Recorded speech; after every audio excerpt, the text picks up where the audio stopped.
ጌታዬ መልሰኝ እኔም መለሳለሁ ልቤን ካንተ ሌላ ለማን እሰጣለሁ?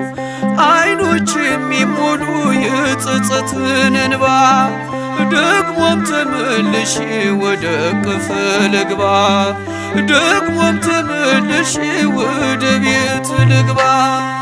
እረኛዬ እረኛዬ እረኛዬ መተማመኛዬ ጠባቂ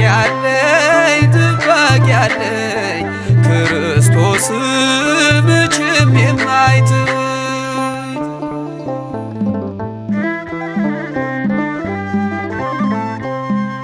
የበጎች እረኛ ቸሮ ጌታችን ያድነዋል ፈጥኖ በእርሱ ያመነውን መዝጊያን ለሚያንኳኳ